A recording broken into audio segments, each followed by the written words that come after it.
মাথাভাঙ্গা শহরে ধিক্কার মিছিল করল মাথাভাঙ্গা নাগরিক সমাজ।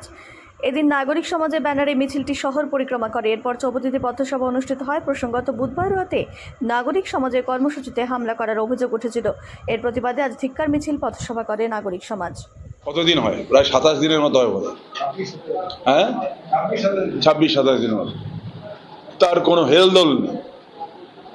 অনেকে তার জাস্টিস চেয়ে, যারা শিল্পী, যারা বিভিন্ন আঁকে টাকে, তারা এখানে করেছে এবং কবিতা আবৃত্তি হয়েছে, অনেকে গান গেয়েছেন, তার মাঝে অনেকে বক্তব্য রেখেছেন। সবটা যেটা আমরা শুনলাম যে সুস্থ পরিবেশে স্বাভাবিকভাবে সেটা হয়েছে। কর্মসূচি শেষ হওয়ার পর তখন যারা এসছেন এই কর্মসূচিতে, তারা প্রায় বলা যায় যে বড় একটা অংশ বাড়ি ফিরে চলে গেছে। হঠাৎ করে তৃণমূলের আশ্রিত যারা এখানে সবসময় মাথাভাঙ্গাকে উত্তপ্ত করে, মাথাভাঙ্গার শান্তি শৃঙ্খলাকে বিনষ্ট করে, তারা সংগঠিতভাবে 25-30 জন এখানে আসে এবং আমাদেরই কমরেড, এবং সে এইসব যে কবি সাহিত্যিক তাদের যে কর্মসূচি, সেখানে উপস্থিতি ছিল না। সে বাড়ির থেকে যখন বেরিয়েছে তাদের নজরে পড়েছে, তাকেই বলছে যে এই সমস্ত কর্মকাণ্ডের সঙ্গে যুক্ত আছে, একে ধর, এবং ওকে মারধরও করা হয়েছে। এ কোন গণতন্ত্র? এ কোন সংস্কৃতি? এটা নাগরিক সমাজ। এখানে কোনো রাজনৈতিক দল এই কর্মসূচির সাথে আমরা বামফ্রন্টের কেউ যুক্ত ছিলাম না। কালকে মাথাভাঙ্গা চৌপতিতে গত 9 তারিখ আর.জি. কর হসপিটালের যে মহিলা ডাক্তার, তার উপর যে পৈশাচিক অত্যাচার করা হয়েছে, ধর্ষণ করে তাকে খুন করা হয়েছে এবং তার তথ্য প্রমাণ লোপাট করার নানাভাবে ষড়যন্ত্র হচ্ছে।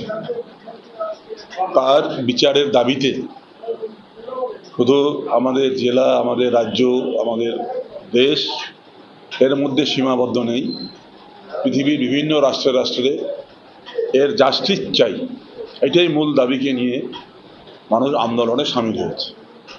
স্বাভাবিকভাবে গতকাল মাথাভাঙ্গা শহরের চৌপতিতে এখানে যারা শিল্পী, যারা কবি, যারা সঙ্গীত শিল্পী এবং এই সমস্ত সংস্কৃতির জগতের মানুষ, তারা ঘরে চুপ করে বসে থাকতে পারেনি। তারা নিজস্ব উদ্যোগে বেরিয়ে এসে এখানে তারা একটা কর্মসূচি গ্রহণ করেছে। মোদ্দা কথা হচ্ছে যে আর.জি. কর, সেখানে যেভাবে ডাক্তারের মৃত্যু হয়েছে, সেখানে তার উপর পাশবিকভাবে ধর্ষণ হয়েছে, তার জাস্টিস চাই। আজকে এটা তো শুধু মাথাভাঙ্গার বিচ্ছিন্ন ঘটনা নয়, গোটা রাজ্য জুড়ে বিভিন্ন জেলায় প্রতিদিন কোনো না কোনো গণসংগঠন, ছাত্রছাত্রী, শিক্ষক শিক্ষিকা, সর্বস্তরের মানুষ সে 9 তারিখ আলোচনা করেছে মাথাভাঙ্গা শহরের শান্তিপ্রিয় মানুষ। তারা বলেছে এ কি হচ্ছে? এটা বড় অংশের একটা মানুষ শহরে, তারা এটাকে মেনে নিতে পারেনি, তারা ধিক্কার জানিয়েছে।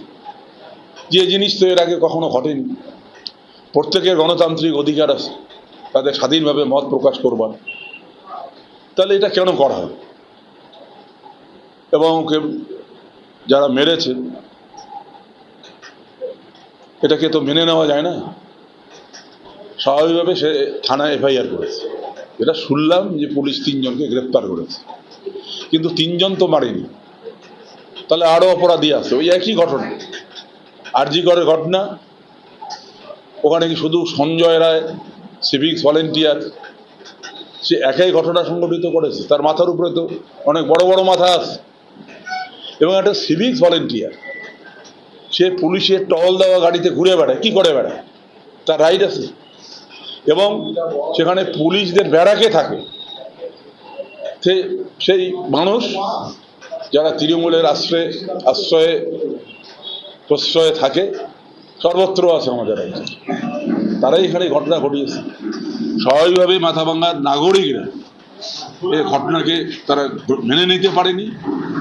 তারা আজকে নাগরিক মঞ্চের থেকে এই ঘটনার নিন্দনীয় ঘটনা যা কালকে হয়েছে তার তীব্র নিন্দা করে তারা প্রতিবাদ মিছিল এখন করবে এবং এই মিছিল তারা সংগঠিত করছে।